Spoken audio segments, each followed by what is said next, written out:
नमस्कार मित्रों, आज हम बात करेंगे राजस्थान की जलवायु के बारे में। ठीक है, राजस्थान की जलवायु के बारे में आज के वीडियो में हम जानेंगे।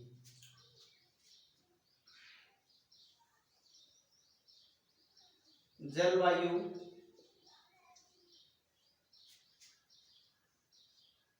जलवायु के बाद आता है हमारा मौसम, के बाद ऋतु,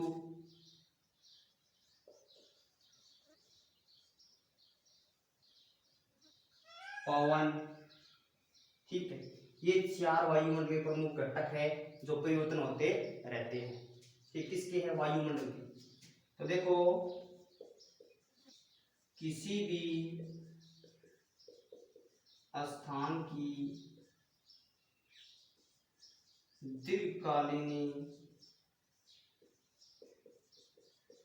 औसत वायुमंडल दशाएं जैसे ताप, दाब, आर्द्रता, वर्षा, बदलाव न हो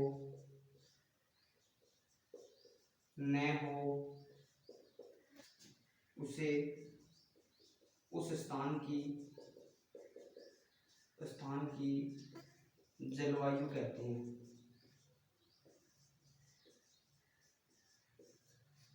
देखो, दीर्घकालीन, इसमें क्या नाम आ रहा है? दीर्घकालीन। यानी दीर्घकालीन का मतलब होता है लंबे समय के लिए। काल का मतलब होता है समय और दीर्घ का मतलब होता है लंबा। लंबे समय के दौरान यानी औसतन दे रखा है, इसी के बीच बदलाव न हो, यानी लंबा समय चलता हो, वो क्या है? जलवायु है। यानी जलवायु है लंबे समय के लिए चलती है। ऐसा नहीं है कि 2 दिन के बाद जलवायु परिवर्तन हो जाता है, नहीं होता है। ऐसा होता है, मौसम होता है जो 2 दिन, 5 घंटे, 4 घंटे, 15 मिनट, 20 मिनट, 40 मिनट के बाद क्या हो जाता है? परिवर्तन हो जाता है। तो इसमें हम कहेंगे किसी भी स्थान पर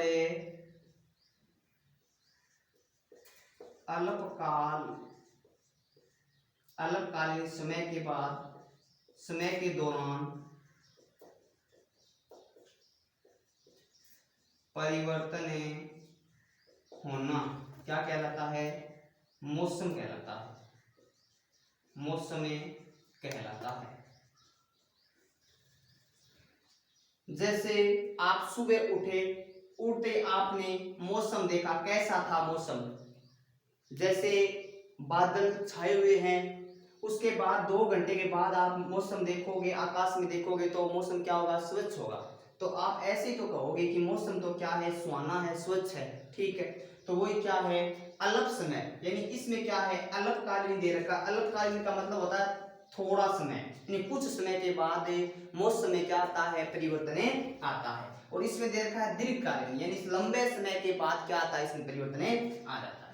ऋतु, किसी भी स्थान पर 3 से 4 महीनों के बाद परिवर्तन आता है, उसे ऋतु कहते हैं। क्या कहते हैं? ऋतु कहते हैं। 3 से 4 महीनों की एक ऋतु होती है, एक समय होता है, वो साल में 3-4 बार आता है। ठीक है, इसीलिए क्या है? परिवर्तन हो जाता है 3 से 4 महीनों। ये है पवन। तो जिस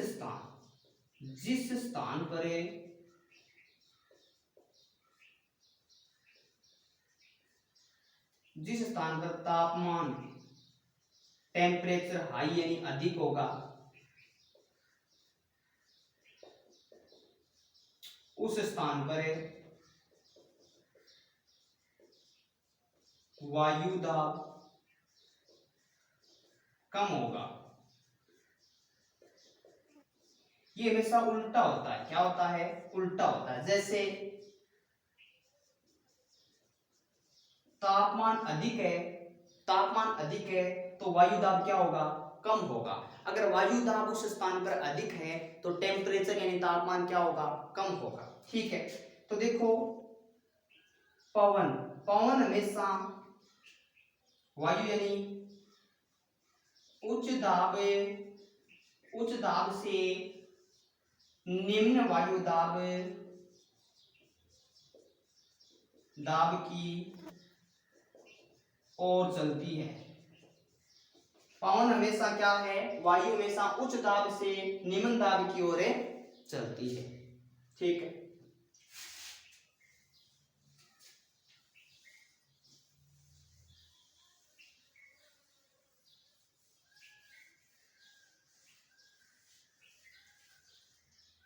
अब इसके नॉर्मल से क्वेश्चन है 5-7, ये पढ़ लेते हैं। सर्वाधिक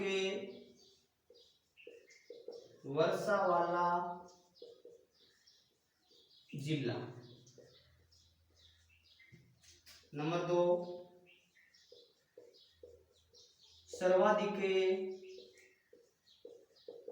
वर्षा वाला स्थान। नंबर 3, सबसे कम वर्षा जिला।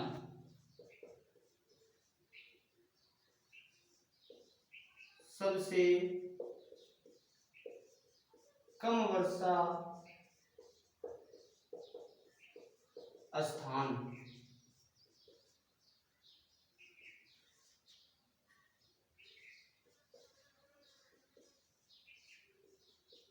शुष्क स्थान यानी सबसे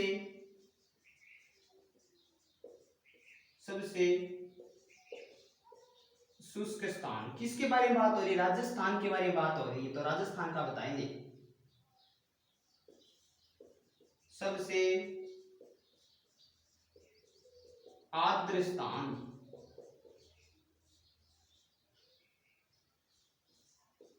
सबसे गर्म व ठंडा जिला।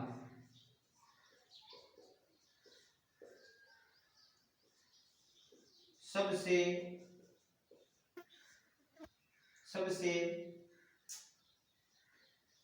ठंडा महीना।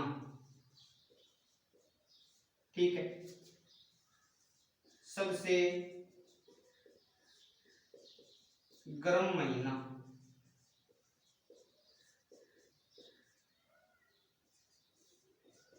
सबसे वनस्पति विहीन क्षेत्र। वनस्पति विहीन क्षेत्र दिख नहीं रहा होगा, ये मिटा देता हूं,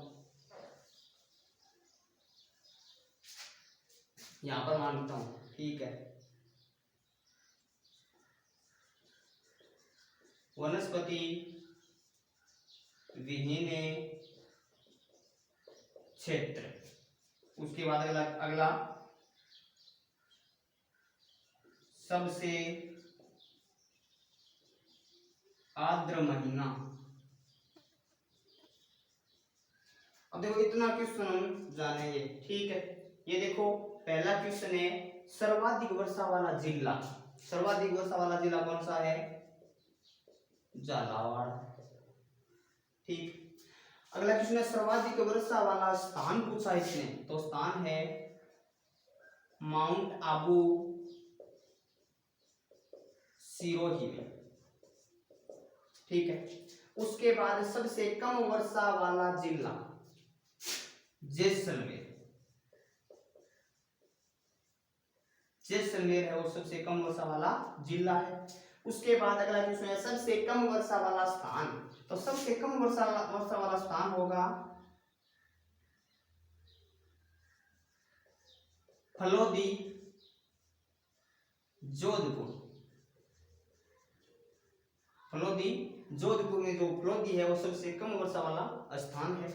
उसके बाद सबसे शुष्क स्थान यही होगा, फलोदी को कहते हैं, फलोदी, फलोदी, ठीक है।